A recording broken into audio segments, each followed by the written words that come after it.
मैं ही नहीं उन पर कुर्बान ज़माना है।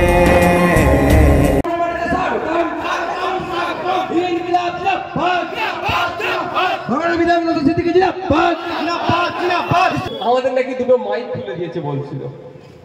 আরে দুটো মাইক খুললে হয় যে আগামী দিনে গুনে গুনে আমরা মাইক দেখবো চোর তৃণমূল কংগ্রেসের প্রোগ্রামে কটা মাইক লাগাচ্ছে আর আরটিআই করব কটা পারমিশন আছে, এটাও বলে যাচ্ছে কিন্তু। ফ্ল্যাশব্যাক। সো হে গাইস, আসসালামু আলাইকুম। কেমন আছো তোমরা? আশা করি তোমরা সবাই ভালো আছো। সো ফাইনালি আজকে যাচ্ছি কিন্তু দত্তপুকুরে, যেহেতু সেখানে আসছে আমাদের প্রাণ প্রিয় পীরজাদা নওশাদ সিদ্দিকী ভাইজান। তো আজকের ব্লগটা আরও সেরা হতে চলেছে। তো এখনো পর্যন্ত যারা যারা চ্যানেলটা সাবস্ক্রাইব করোনি তাড়াতাড়ি করে কিন্তু চ্যানেলটা সাবস্ক্রাইব করে দাও। তো চলো যেতে যেতে কথা হচ্ছে।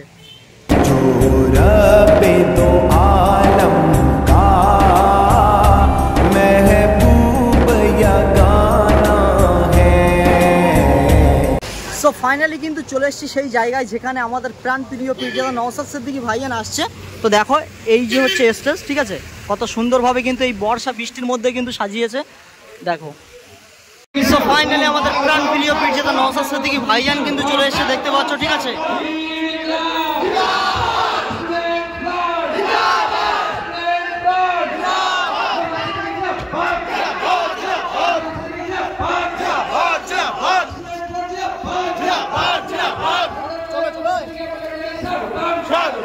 कल पुल से हमें जिसने खुद पार लगाना है।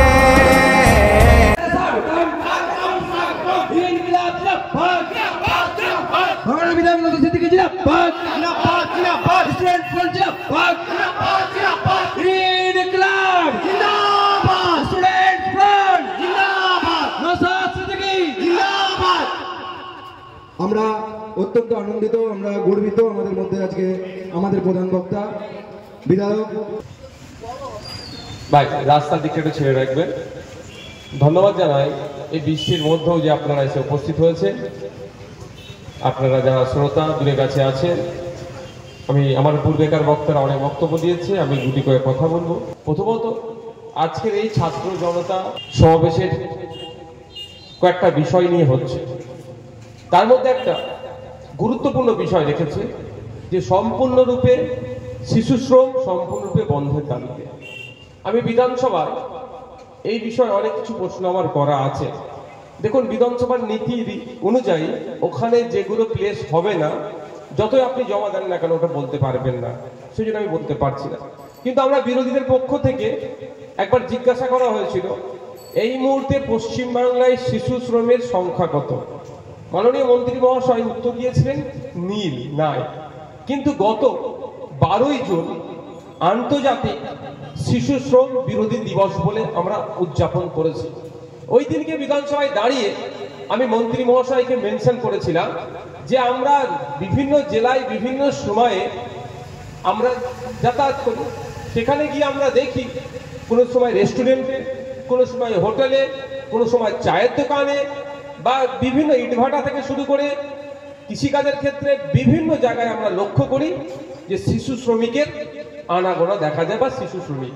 আমি বলেছিলাম মন্ত্রী মহাশয়কে মেনশন করে যে আমরা দেখতে পাই, তাহলে ওটাকে বন্ধ সম্পূর্ণরূপে করতে হবে। এটা আটকানোর দায়িত্ব কার? দপ্তরের সাথে সাথে পুলিশ বন্ধুদের। কিন্তু দুর্ভাগ্য, পুলিশ বন্ধু তৃণমূলের তোলাবাজ নেতাদের কাছে তার রেটিং বাড়ানোর জন্য, তার পয়েন্ট বাড়ানোর জন্য আমাদের নাকি দুটো মাইক খুলে দিয়েছে বলছিল। আরে দুটো মাইক খুললে হয়? এই মাইক এখানে তো শুধু নাই, বিধানসভার মধ্যে আছে, ওনার মাননীয়ার কানে আমি ভালো করে ঢুকিয়ে দিই।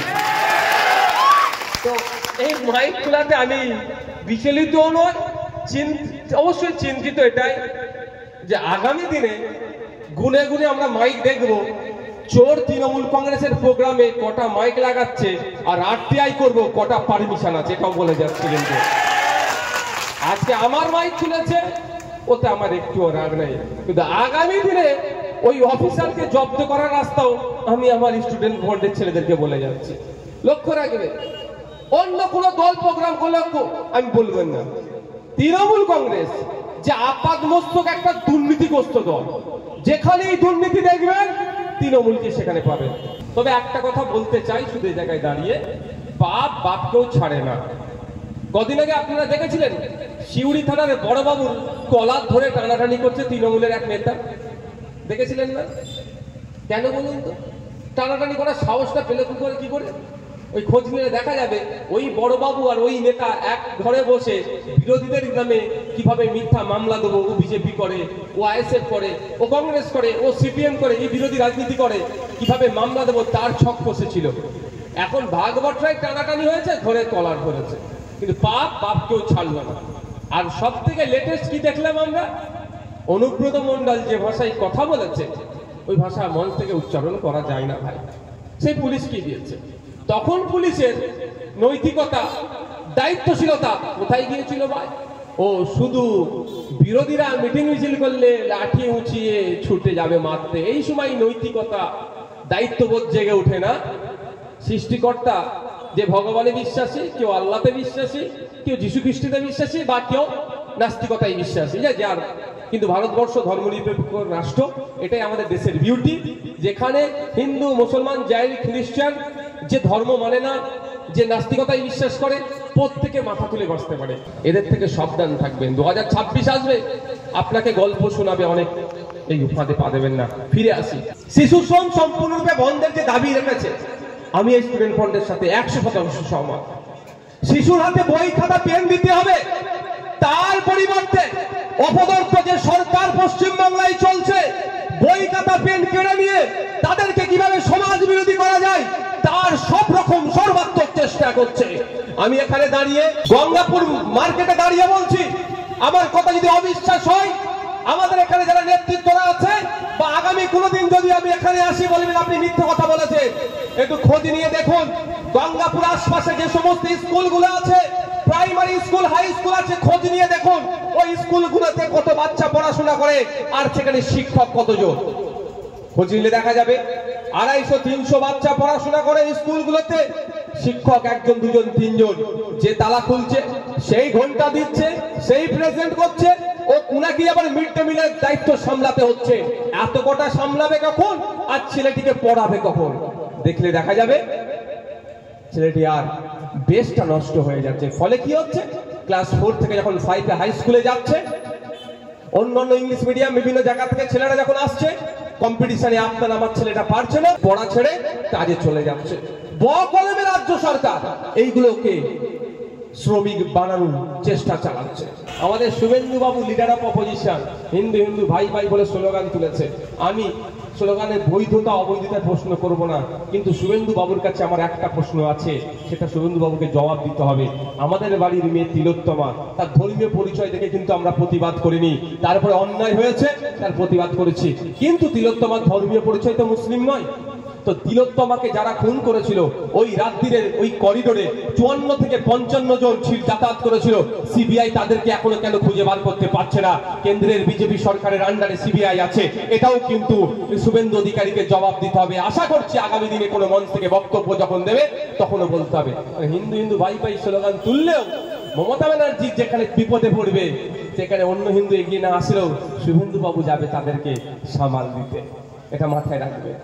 দত্তপুকুর এলাকায় কলেজ, স্টেডিয়াম, সুপার স্পেশালিটি হসপিটালের যে দাবি রেখেছে, অবশ্যই ছাত্ররাই তো আগামী দিনের ভবিষ্যৎ, ছাত্ররাই তো দেশকে পরিচালনা করবে আগামী দিনে। এই ছাত্রদের যে দাবি আমি সম্পূর্ণ সহমত হচ্ছি। কেন দত্তপুকুরের মতো এই এত জনবহুল এলাকাতে সরকারি স্বাস্থ্য কেন্দ্রের মান তলানিতে থাকবে? এখানেও একটা রাজনৈতিক টুইস্ট আছে।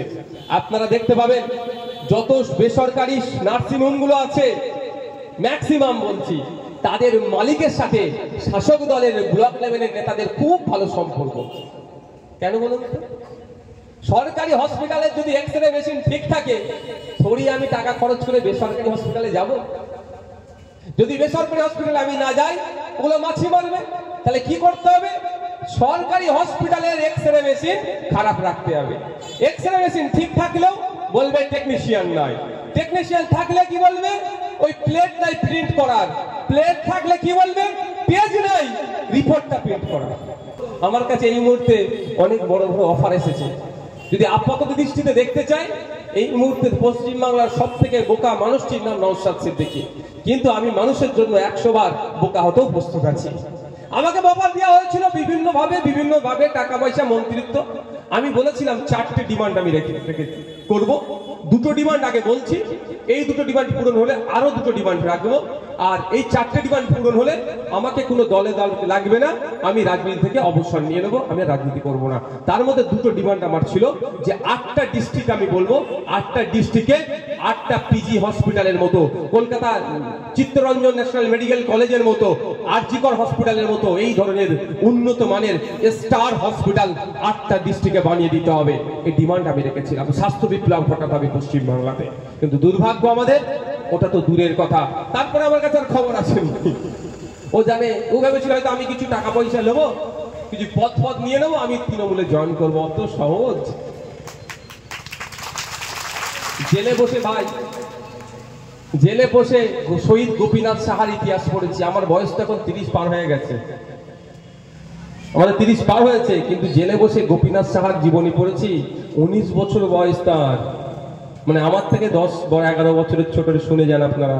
শহীদ গোপীনাথ সাহা, শ্রীরামপুরে, আমাদের শ্রীরামপুর ক্ষেত্রমোহন স্ট্রিটে ওনার বাড়ি ছিল। ওনাকে ফাঁসির অর্ডার দিয়েছিল ব্রিটিশরা, ব্রিটিশদের বিরুদ্ধে লড়াই করতে কিছু অনেক ইতিহাস। তো ওনার যেদিন ফাঁসির অর্ডার মানে হয়, তার থেকে ফাঁসির হওয়ার দিন 11-12 দিন মতো ছিল। উনি ভয় পেয়ে যাননি, উনি ভয় পেয়ে ব্রিটিশদেরকে আছে মুচলেখা দেয়নি যে আমাকে ক্ষমা করে দাও, আমি তোমার হয়ে দালালি করবো, করেননি। তার পরিবর্তে উনি ওনার শরীরের কসরত করিয়ে 5 পাউন্ড বাড়িয়ে দেখিয়ে দিয়েছিল ব্রিটিশ বর্বরদেরকে যে ভারতীয়রা তোমাদের জন্য যথেষ্ট, তোমাদেরকে এখান থেকে বিতাড়িত করবে। তার জীবনী আমি কিন্তু জেলে বসে পড়েছি। সুতরাং আমাকে তৃণমূলের মতো কেনার মতো জায়গায় ওরা পৌঁছায়নি। তো বলার বক্তব্য এটাই যে আমাদের বীর পুরুষেরা, আমাদের পূর্বপুরুষেরা বিনয় বাদল দীনেশ থেকে, মাতঙ্গিনী হাজরা থেকে, প্রীতিলতা ওয়াদ্দেদার থেকে শুরু করে, আশফাকুল্লাহ থেকে শুরু করে, ক্ষুদিরাম থেকে শুরু করে আপনার বিরসা মুন্ডা, যত হাজার হাজার বীর পুরুষেরা সংগ্রাম লড়াই করে আমাদেরকে সংবিধান দিয়ে গেল। সেই সংবিধানে স্বাস্থ্যের অধিকার, মৌলিক অধিকারের কথা বলা আছে। আপনি রাজ্যের দায়িত্ব নিচ্ছেন, মানে রাজ্যের বা রাষ্ট্রের কোনো নাগরিক যদি অসুস্থ হয়, তাকে বিনামূল্যে আপনাকে স্বাস্থ্য পরিষেবা দিতে হবে, তাকে সুস্থ করে তুলতে হবে। এটা হচ্ছে একটা রাজ্যের দায়িত্ব। আর অপদার্থ রাজ্য সরকার আপনার হাতে একটা স্বাস্থ্যসাথী কার্ড তুলে দিয়ে বলছে আমি দায়িত্ব থেকে খালাস হয়ে গেলাম। এটা তো নয়, এটা উল্টে বেসরকারি করণের দিকে ঠেলে দেওয়া হচ্ছে, আর সরকারি স্বাস্থ্য প্রতিষ্ঠানগুলোকে ধ্বংস করার অপচেষ্টা চালাচ্ছে। আমাদের আওয়াজ তুলতে হবে। স্বাস্থ্যসাথী কার্ড আপনারা দিচ্ছে 5 লক্ষ টাকা বলছে। আপনারা বলুন, এখানে যারা আছেন, আমার তো অনেক সমস্যার সম্মুখীন হয়। একসাথে যদি 3টে অপারেশন কারো প্রয়োজন হয়, বলেন যারা স্বাস্থ্যসাথী কার্ড দিয়ে ফ্যাসিলিটিস নিয়েছেন, আমি অনেকজনকে বলেছি নিতে, কি করব? অপশন নাই। তো বলুন হবে 8টা অপারেশন করতে হবে, 1 মাস অপেক্ষা করতে হবে, আবার একটা অপারেশন, আবার 1 মাস অপেক্ষা, তারপরে আবার একটা অপারেশন, মানে 3 মাস লাগবে। 3 মাস আপনি বেড রেস্টে থাকলেন, 3 মাসে আপনার সংসার ধ্বংস হয়ে গেল। কেন আমি স্বাস্থ্যসাথী কার্ড নেব?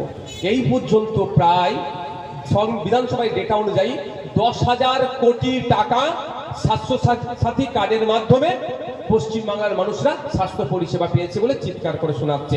যদি আপনাদের বলি, যদি ওই 10,000 কোটি টাকাটাকে সঠিকভাবে কাজে লাগানো যেত, কল্যাণী এইমস এর মতো 10টা এইমস, 10টা ওই ধরনের স্টার হসপিটাল রাজ্যের 10টা জেলাতে হয়ে যেত। এটাকে কোনোভাবেই ধ্বংস করতে দেওয়া যাবে না। যে আপনার বিজেপি ভালো লাগে, আমি আইএসএফ করি বলে আপনাকে কথা বলতে দেব না, এটা সংবিধান চরম বিরোধী হবে। আপনি তৃণমূল ভালো লাগে, আমি আইএসএফ করি, আপনার কথাকে আটকে দেব, এটা সংবিধান বিরোধী হবে। সুতরাং রাজনৈতিক পরিচয় যে যার থাকবে, সুতরাং যার যে দল ভালো লাগবে করবেন, যাকে যার বৃষ্টি হচ্ছে শরীর খারাপ করবে, শেডের তলায় গিয়ে দাঁড়ান।